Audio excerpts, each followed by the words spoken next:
far as we're concerned, going down the Damascus Road. And in the 26th of Acts, where he gives his testimony before Agrippa, he doesn't cover the blemishes. He doesn't try to minimize the wicked zeal that he has. He doesn't say, I'm sorry and trembling and blushing that I have to admit that I was a murderer. He says, I went down that road and I was going to exterminate the whole church of Jesus Christ. Being exceedingly mad, he says. Not just mad, he was blazing with anger.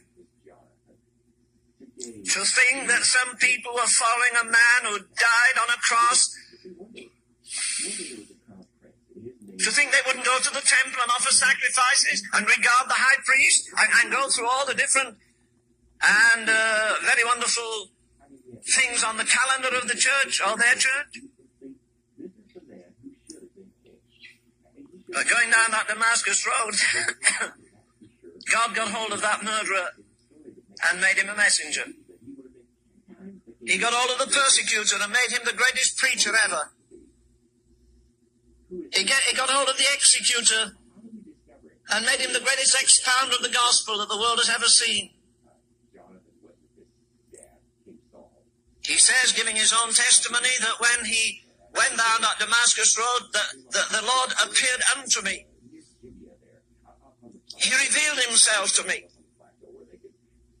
That later he says, he revealed himself in me.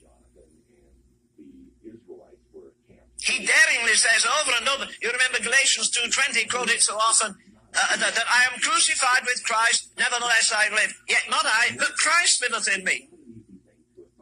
I believe that's the most awesome thing any man can say this side of eternity. Not that he walked on the moon. Not that it's in the who's who. The only who's who I'm interested in, God's who's who. When we get up there, there'll be some shocks, I think.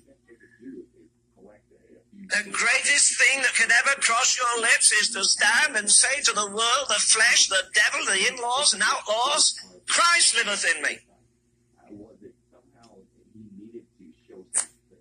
And the life which I now live in the flesh, not when I shuffle off this mortal coil, as Shakespeare says, but the life I now live in the flesh, surrounded with all the adversities and temptations and trials, and all the things that can come, and yet Christ liveth in me. And the life which I now live in the flesh, I live by the faith of the Son of God who loved me and gave himself for me. Paul has an amazing pedigree. He forgets it all. As he ends his letter to the Galatians, he says in the 14th verse of chapter 6, but God forbid that I should glory, save in the cross of the Lord Jesus Christ, by which the world is crucified to me, and I am crucified to the world. Now there's a thing you and I have never seen.